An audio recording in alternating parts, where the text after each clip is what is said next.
One of the most interesting thinkers of our time is a cognitive scientist by the name of Donald Hoffman, and he has this idea in his new book, The Case Against Reality, Why Evolution Hid the Truth from Our Eyes, that the world we see with our five senses is not objective reality. I was originally going to make this video as a critique of Hoffman's theory, but after reviewing it, I don't have any real substantive criticism, because he's not presenting it as a fundamental theory, but rather as a preliminary exploration into how the relationship between consciousness and reality is modeled, which can be built on by students for centuries later. It always comes at his conversations from a place of humility. So I want to explain and build off his theory rather than offering criticism. I think there's a lot good with his theory, so we should break it down. The central challenge is to our notion that we inhabit an objective reality. What would this even mean, if true? The midwife to Hoffman's theory and his case against reality is that natural selection has hundreds of fitness functions, almost none of which seem to select for truthful representations of the world. Further, it's not clear what a truthful representation of reality is, independent of universal mind or individual minds. Further, how does fundamental physics give rise to biology and lead to these fitness functions even existing in biological creatures? You can say that it's the Red Queen hypothesis or the selfish gene or any number of these evolutionary theories, but these are emergent, they're not fundamental. This assumes complex biological life, which has the ability to reproduce and create copies of themselves. So what if evolution and natural selection is actually adaptation not to objective reality, but to a sort of lila, the divine creative play of universal mind, like the Hindus say? And so if we presuppose space and time, then we have no model for the emergence of consciousness. No cognitive scientist, Hoffman explains, has ever explained a single experience, a single conscious experience. Why does chocolate taste like chocolate intrinsically? What is it about chocolate which actually leads to that quality, which actually leads to that conscious experience, and the experiencer being aware of both themselves and the experience? You can't answer this without supposing conscious experience about something fundamental. There's no model of space-time which accounts for our private lives. And so in the CTMU, Chris Langan says, space and time are just the terminal subsignature of the metaformal system, which is the language of reality, the universal consciousness, the mind of God. Hoffman says space and time are data structures that your senses construct independent of observation. So instead of presupposing space and time and trying to induce consciousness from that, Hoffman has a theory of conscious realism, sort of monism, where consciousness is the fundamental reality, where he says that he supposes as miracles essentially and self-evident axioms the phenomenon of experience and consciousness, and that similar phenomena are likely to occur next to each other, and then tries to induce space and time and a model from those presuppositions. And I think this is the correct way of looking at it. Langan says that in order to create a true theory of everything, you need to start with cognition and perception and then build everything else from there. And this is an extension also of what Brian Keating said in his interview with Dr. Jordan Peterson, that we live in a quantum universe. Everything is an infinite tapestry of potential. It's not an objective manifold. And so quantum mechanics and the quantum wave function shows that there are actually an infinity of possible mathematical and physical structures, which are then actualized by the mind upon observation. Perception generalized is an act of self-generation. This is John Wheeler's idea of the self-excited circuit. Perception creates reality and thereby creates itself. The act of observation is, in fact, according to Hoffman, an act of fact creation. Nevertheless, besides Hoffman and a few others, the most thoughtful laser-edge physicists who are really taking to heart these fundamental questions, those who are even positing the possibility of something which stands beyond space and time, there are really just a handful of these and most of even these folks are still formulating these structures entirely statically and geometrically. Hoffman is searching for a theory in which the dynamics of consciousness itself give rise to the physical reality, not vice versa. So this is Langan's insight, where he says that reality is logico-geometric.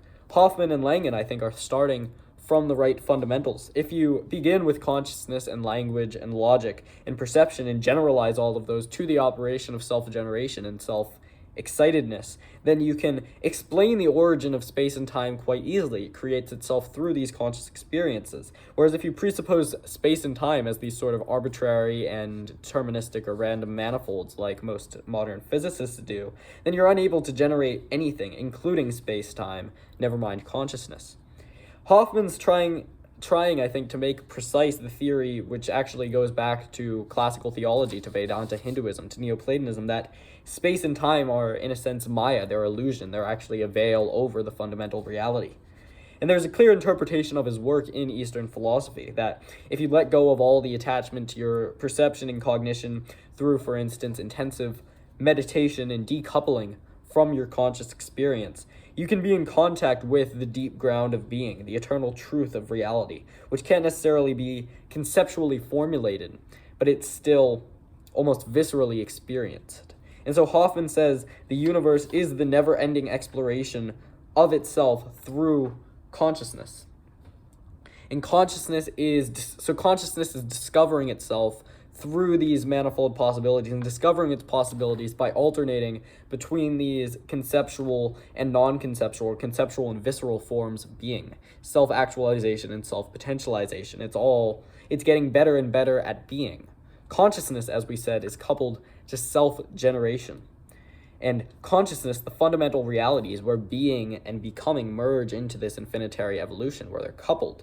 It's all Leela, it's divine play, it's being, capital B, exploring its own structure.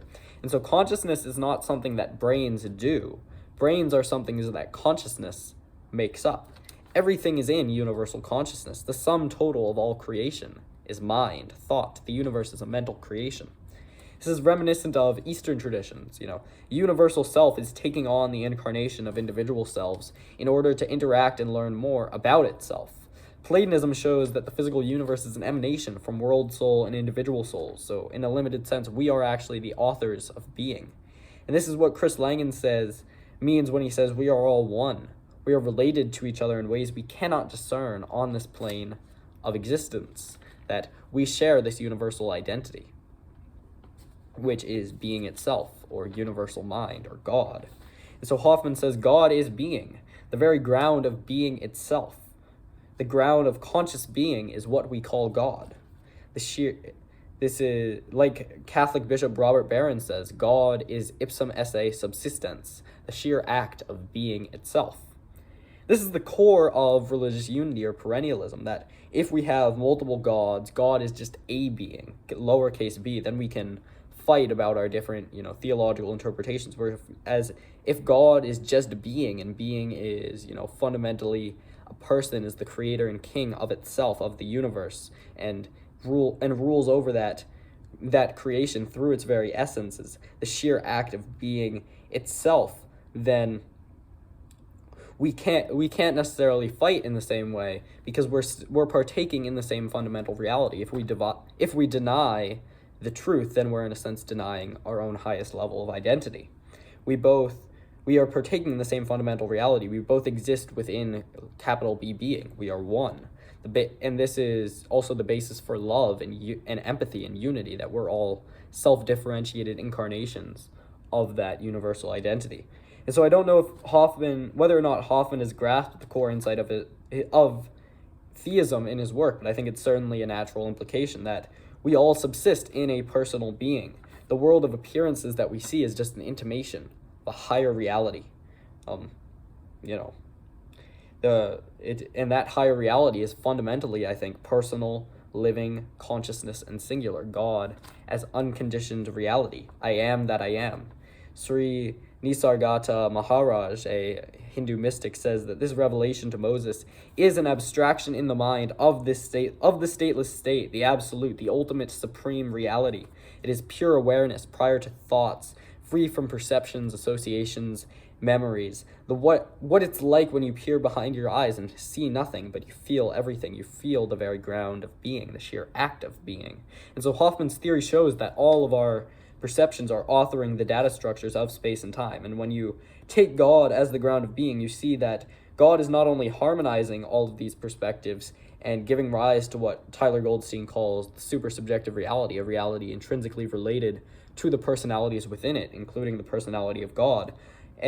But that in so doing, he is exploring himself through these self-differentiated incarnations. Again, Leela, it's divine play of infinite consciousness, subsisting within finite data structures, gaining a deeper omniscience rooted in not knowing, in an atman, in non-self, but then discovering as a self-differentiated incarnation of the One, as Atman, soul, that you can wake up to who you really are, an image directly connected not only to all other human beings in reality, but an image of God, and that's the basis of universal love, that everyone around you shares this fundamental identity, and thus you have a direct connection to the source of all power and knowledge and truth.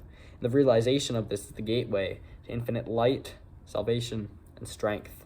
So let the light shine forth in the darkness. May the peace of our Father in heaven be upon you. Like and subscribe.